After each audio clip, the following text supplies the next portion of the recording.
नमस्कार। जहाँ पर हम लोग रहते हैं इस पृथ्वी को पृथ्वी लोक भी कहते हैं और अंतरिक्ष में न जाने कितने लोक हैं, जिसमें एक पृथ्वी लोक भी है। जिस पृथ्वी लोक पर हम लोग रहते हैं इसी को पृथ्वी लोक कहते हैं।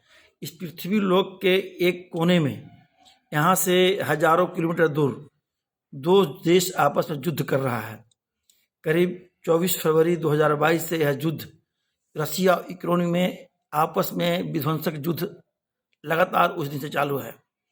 उस दिन से कोई ऐसा एक पल भी नहीं है जो युद्ध थमने का नाम लिया है, रुकने का नाम लिया है। और लगातार एक दूसरे पर मिसाइल का वर्षा, बम का वर्षा, एक से एक अत्याधुनिक हथियार जो आज के ज़माने में निर्माण हुआ है उसमें प्रयोग धड़ल्ले से किया जा रहा है। और लगातार यह युद्ध करीब आज 10 महीने से लगभग पूरा होने जा रहा है। पता नहीं आगे भविष्य में यह युद्ध कितना दिन चलेगा। आप कल्पना कीजिए कि इस युद्ध में कितना लाखों लोग का जान माल का क्षति हुआ होगा, कितना संपत्ति का नुकसान हुआ होगा, कितने लोग मारे गए होंगे। आप ऐसा युद्ध अभी तक चर्चा है कि इस दुनिया में किसी भी जमाने में, किसी भी युग में, धर्मशास्त्रों में इतनी बड़ा युद्ध का जिक्र नहीं आया है। और ऐसा अनुमान किया जा सकता है कि अभी तक का सबसे बड़ा दुनिया का विध्वंसक युद्ध हुआ है। हर हिंदू धर्म में भी इसकी चर्चा धर्म ग्रंथों के माध्यम से हुआ है और दुनिया के सभी ग्रंथों में, धर्म ग्रंथों में चर्चा कोई न कोई एक बड़ा युद्ध का हुआ है। लेकिन ऐसा अनुमान लगाया जा रहा है कि दुनिया में सभी जितने भी पौराणिक और प्राचीन युद्ध हैं उस सारे युद्ध के मिथक को तोड़ते हुए ये बहुत विराट और बहुत विध्वंसक युद्ध हो रहा है। मेरे मित्रों, मेरे दोस्तों, इस पर मैं आज चाह रहा हूँ कि कुछ चर्चा करूँ।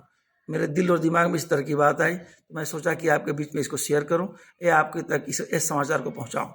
शायद हो सकता है कि मुझे कहने का मतलब और आपके तक पहुंचाने का मतलब को आपको लाभ भी मिल सकता है। आप चिंतन भी कर सकते हैं, मनन भी कर सकते हैं, आप साथ भी कर सकते हैं।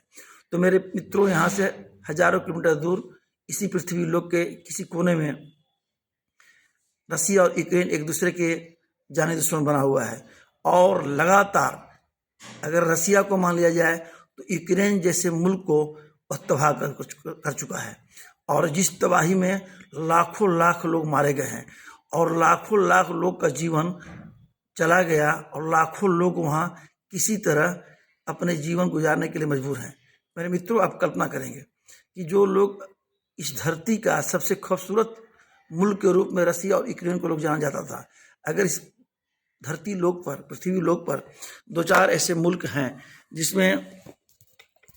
जिसको खूबसूरती का ताज पहनाया जा सकता है, उसमें एक रसिया भी है और एक यूक्रेन भी है।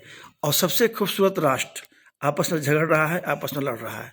और जहाँ पर लाखों लोग मारे जा रहे हैं और लाखों लोग अपने पूरी जीवन के कमाई से खूबसूरत अपनी जो इमारतें बनाए होंगे, अपनी जो अटालिका बनाए होंगे, अपनी जो एक जहान बनाए होंगे, अपनी एक संसार बनाए होंगे, वह सब उजड़ते दिख रहा है। और जो कल तक जब युद्ध प्रारंभ नहीं हुआ था वो वहाँ का शहंशाह था, वहाँ का पूंजीपति था, वहाँ का सबसे सुखी और सबसे खुशहाल व्यक्ति था, आज वो सब परिवार इस युद्ध के कारण कटुआ लेकर रोड पर भीख मांगते नजर आ रहे हैं। मेरे मित्रों, आप कल्पना करें, आप ये सोचने के लिए मैं आपके पास संदेश दे रहा हूँ कि अगर दुनिया में 2-4-10 राष्ट्र में रसिया और यूक्रेन की नाम आया होगा तो इसमें निश्चित है कि उसने सैकड़ों बरस के मेहनत से उस मुल्क को सजाया होगा, उस मुल्क को बनाया होगा, उस मुल्क को खूबसूरत बनाया होगा।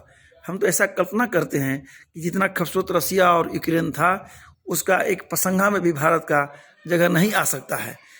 खूबसूरती चाहे वह व्यक्तित्व का हो, खूबसूरती वहाँ शिक्षा का हो, खूबसूरती वहाँ स्वास्थ्य का हो, समाज का हो, या पूरा महानगर के एक शहर बनाने में हो, उसकी इंफ्रास्ट्रक्चर को, उसकी ढांचा को, वहाँ की इन्वायरमेंट को, वहाँ की संस्कार वातावरण को पूरा दुनिया नकल करता था। अब आज वही देश, वही राष्ट्र एक दूसरे के जाने दुश्मन बने हुए हैं। और इसमें लगातार जो युद्ध 10 महीने से लगातार जो युद्ध चल रहा हो, अब कल्पना करो कि कितना लोग मारे गए होंगे, वहाँ की हालात क्या हो गया होगा। अगर दिन के उजाले में उस पर कोई, अगर हम जैसे सभ्य व्यक्ति, आप जैसे सभ्य व्यक्ति को देखने का मौका मिले तो मुझे उम्मीद नहीं है कि आप इस खुले आंखों से उस विध्वंसक युद्ध के जो गवाह बने हुए वहाँ खंडर होगा, शहर होगा, गांव होगा, एक समाज होगा, लोग बाग होंगे, उसको हम देख सकते हैं। यह मानवता का हद करने वाला युद्ध है। और मुझे ऐसा उम्मीद किया, मैं अपना ऐसा उम्मीद करता हूँ कि इस युद्ध को रोका नहीं गया तो कहीं जो यह युद्ध पूरी संसार को नष्ट करने का कारक न बन जाए।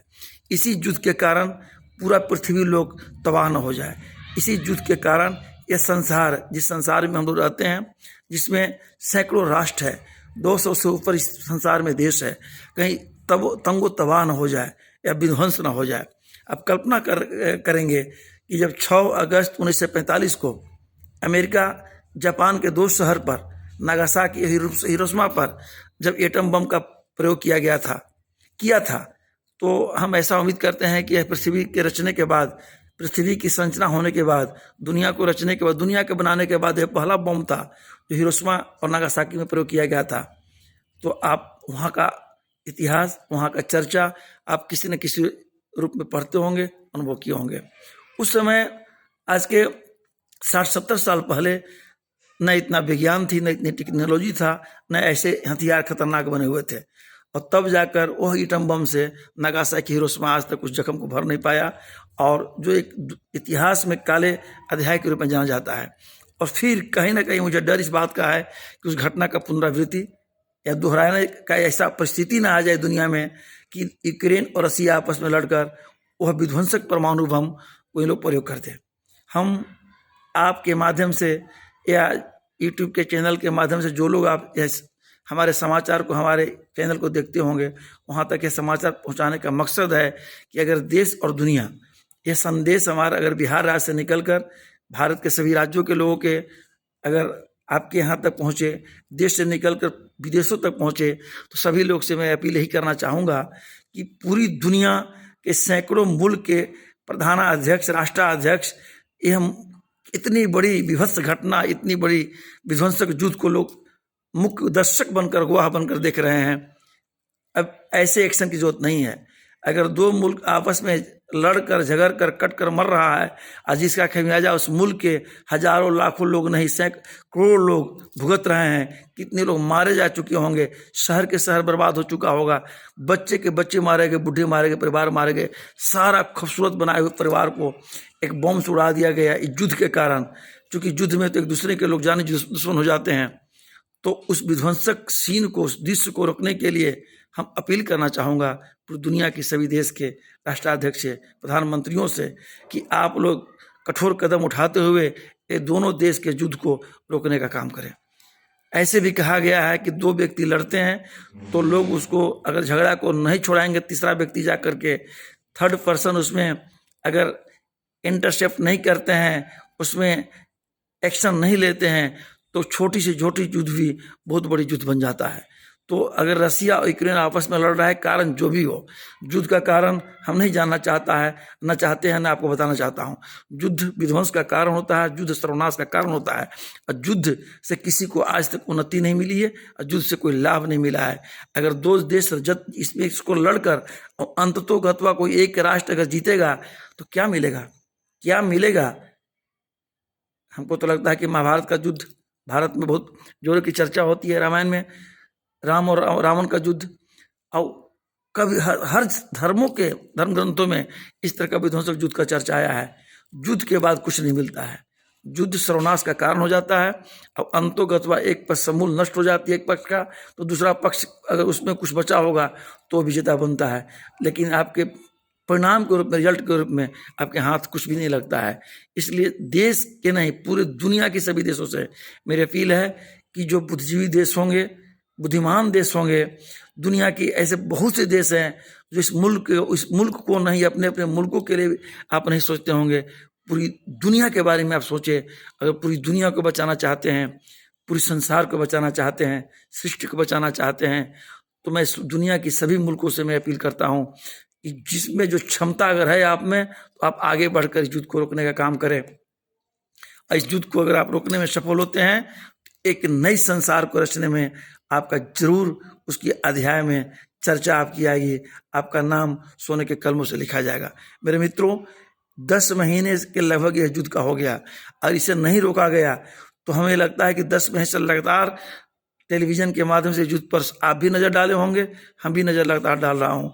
ऐसी स्थिति रोज भयावह, एक दिन बीत रहा है तो युद्ध भयानक परिस्थिति में आ रही है, भयानक रौद्र और रूप लेते पकड़ते जा रहा है।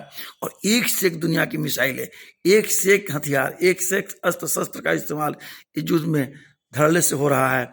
जो हम लोग कल्पना के रूप में किताबों में पढ़ते थे, अग्नि वर्षा हो, बादल की वर्षा हो, इस तरह की कहानियां में पढ़ते थे, इतिहास के पन्नों में पढ़ते थे, आज सारे वो टेक्नोलॉजी के माध्यम से वो मिसाइल के रूप में, हथियार के रूप में एक दूसरे पर दोनों देश इस्तेमाल धड़ल्ले से कर रहा है। और कहीं ऐसा ना हो जाए कि उन लोग क्रोध में आकर, आप सोचें कि एक व्यक्ति को लगातार जब 10 महीने से क्रोध है तो क्रोध लास्ट में क्रोध अग्नि में स्नान उसे करना पड़ जाए, और क्रोध अग्नि में जलकर अपने तो नष्ट होगा ही, पूरे संसार को कहीं जलाकर नष्ट न कर दे। इस बात का मुझे भय बनता है, मुझे भय लग रहा है। मैं भयभीत हूँ और मैं भयभीत इस संसार के लिए हूँ, संसार को लेकर हूँ। इसलिए सभी से अपील है कि इस युद्ध को अभी नहीं रोका गया तो कहीं परमाणु युद्ध न बन जाए। और परमाणु जब युद्ध बन जाएगा तो आप देखते होंगे कि इस संसार में कहीं न कहीं हर 1000-2000 किलोमीटर पर एक राष्ट्र दूसरे राष्ट्र पर आंख तोड़ कर गुस्सा में खड़ा है, पूरे हर हथियार साजो सामान के साथ एक दूसरे से लड़ने के लिए, कट कर मरने के लिए। तो हर 2-4 हज़ार किलोमीटर की दूरी पर इस दुनिया में पता नहीं किसका नज़र क्या क्यों लगा हुआ है कि एक मुल्क दूसरे मुल्क से हर 2-4 हज़ार किलोमीटर की दूरी पर एक दूसरे से लड़ने के लिए, कटने के लिए, मरने के लिए पूरे सैनिक बारूद हथियार के साथ तैयार है। तो एक बार अगर है परमाणु वार हुआ रसिया यूक्रेन में, तो फिर ऑटोमेटिक मुझे मानना है, मेरे को मानना है कि ऑटोमेटिक पूरी दुनिया में जो एक दूसरे के जाने दुश्मन मुल्क समझ रहा है, हर 1000-2000 किलोमीटर पर वो एक दूसरे को बदला लेने के लिए उसी बहती गंगा में कहीं हाथ न धो लेगा। अब ऐसी परिस्थिति जब आ जाएगी पूरी दुनिया में तो हम समझता हूँ कि यह पूरी संसार नष्ट का कारण बन जाएगा, बर्बाद हो जाएगा। और तब हम अपना विचार आप लोग के बीच में प्रकट करना चाहता हूँ कि पूरी दुनिया के करोड़ों करोड़ लोग अपने को बुद्धिमान समझकर इतना सुंदर संसार बनाने में, इसको रचने में, इसको बसाने में, अपने अपने मुल्क को संवारने में, मजबूत करने में, सशक्त करने में, काबिल करने में, बुद्धिमान करने में अगर लगे हुए हैं तो फिर 2-4 लोग के कारण पूरा समस्त संसार अगर नष्ट हो जाए तो हमें बुद्धिमान बनने के लिए कोई जगह नहीं है, हम उसके लायक नहीं हो। इसलिए आज इस यूट्यूब चैनल के माध्यम से मैं आप लोग के पास ये संदेश देना चाहता हूँ कि आप लोग इस संदेश को अगर आपके तक पहुंचता हो तो मेरी मानसिकता को आप समझते होंगे। मैं आप सभी से आग्रह करता हूं, समस्त विश्व के लोगों से, अपने देश के लोगों से, कि इस युद्ध को 2 कदम आगे बढ़कर अपनी अपनी मानवता के शांति दूत का झंडा बना करके अपने कंधों पर लेकर के इस युद्ध को रोकने का काम करें, और जिससे इस संसार में सैकड़ों करोड़ लोगों का जान बचेगी। यह संसार जो परमात्मा ने, एक विचित्र शक्ति ने, एक सर्वशक्तिमान ने गढ़ा है, उनको भी बदनामी से बचाएगा, उनके भी कोप भाजन से हम लोग बचेंगे, क्योंकि उनका बनाया हुआ संसार को हमें बर्बाद करने का कोई हक नहीं है, हमें नुकसान करने का कोई हक नहीं है। इसलिए परमात्मा रूपी जो शक्ति है उनसे भी हम बच जाएंगे, और संसार को उनके बचाए हुए बनाए हुए ये जो चीज़ है, ये बहुत खूबसूरत जो उनकी वरदान है, इस चीज़ को बचाने में भी हम लोग कामयाब हो जाएंगे। इसलिए युद्ध किसी भी मायने में, किसी भी जीवन के लिए, किसी भी देश के लिए, किसी भी राष्ट्र के लिए, या हमारे लिए, आपके लिए कोई अच्छी चीज़ नहीं है। जीवन में युद्ध का कोई जगह नहीं है, युद्ध का कोई विकल्प नहीं है। विकल्प के रूप में युद्ध नहीं होना चाहिए, विकल्प के रूप में परिश्रम होनी चाहिए, शांति होनी चाहिए, तरक्की होनी चाहिए। अच्छे दिन हो, खराब दिन हो, लड़ झगड़ कर हम लोग परिश्रम करके, हार्ड वर्क करके, कठोर परिश्रम करके नित्य प्रतिदिन अपने जुनून में लगकर अपने उद्देश्य को प्राप्ति करेंगे तो जरूर है हम, आप, हमारा राष्ट्र और पूरी दुनिया के सभी देश आगे बढ़ेगा। इसी आशा और उम्मीदों के साथ मैं चाहता हूं कि रसिया और यूक्रेन के युद्ध आने वाला भविष्य में बहुत जल्द हम लोग को सुनने को मिले कि विश्व के समस्त राष्ट्रों के प्रयास से यह युद्ध रुकती है और युद्ध रोकने में कामयाब होते हैं, तो संसार के हम लोग सभी राष्ट्र के लोग पुनः हम लोग आने वाले भविष्य में एक बार खूब मिलजुल कर हम लोग राष्ट्र को संवारने के लिए जो अवसर मिलेगा उसको राष्ट्र को संवारेंगे, मजबूत करेंगे, जिसमें हमारा राष्ट्र भी होगा, हमारा पूरा संसार के सभी राष्ट्र भी होंगे, और हम भी होंगे, आप भी होंगे। इसी आशा और उम्मीदों के साथ कि आपके जीवन में युद्ध का कोई विकल्प नहीं होनी चाहिए। युद्ध कभी भी जीवन में, सपनों में भी आप लोग को नहीं सोचनी चाहिए, हमको सोचना चाहिए। युद्ध चाहे आप छोटे से घरों से आप आते हो, या गांव से आते हो, बड़े से शहरों से आते हो, या छोटे से शहरों से आते हो, किसी भी जाति से आते हो, किसी भी वर्ग से आते हो, किसी भी व्यक्ति के लिए युद्ध, लड़ाई झगड़ा अच्छी चीज़ नहीं है। इसलिए युद्ध कहीं भी पूरी दुनिया किसी कोने में हो रहा हो, इसको तुरंत अविलंब बिना देर किए रोकने की आवश्यकता है, ताकि सभी पूरे संसार के हम सब मानवीय जो इंसान है, सबका जीवन जो खतरा में पड़ा हुआ है। रसिया और यूक्रेन एक युद्ध का बहाना है। कहीं ऐसा ना हो जाए कि रसिया और यूक्रेन के माध्यम से पूरी समस्त दुनिया के जितने भी देश हैं एक दूसरे से बदला लेने के लिए उसी समय एक दूसरे से उलझ जाए और जो पूरे संसार को सर्वनाश करने का हम लोग कारण बनेंगे। तो ऐसा न हो, ये पृथ्वी बचे, समस्त संसार बचे। परमात्मा का बनाया हुआ रचा हुआ संसार है, जिसमें चांद और सूरज है, आकाश और धरती है, नदियाँ झील है, पर्वतें पहाड़ हैं, जंगल झाड़ हैं, गांव गिराव है, शहर शहरात है। इसको बचाने में हम सफल हों, इसी आशा और उम्मीदों के साथ, इसके साथ सैकड़ों करोड़ लोग की जिंदगी बच जाएगी। इसी आशा और उम्मीदों के साथ निकट भविष्य में हम और आप मिल करके रसिया और यूक्रेन के युद्ध को समाप्ति को देखना चाहते हैं। इसी शुभकामनाओं के साथ आप सबों को बहुत बहुत आभार। थैंक यू, शुक्रिया।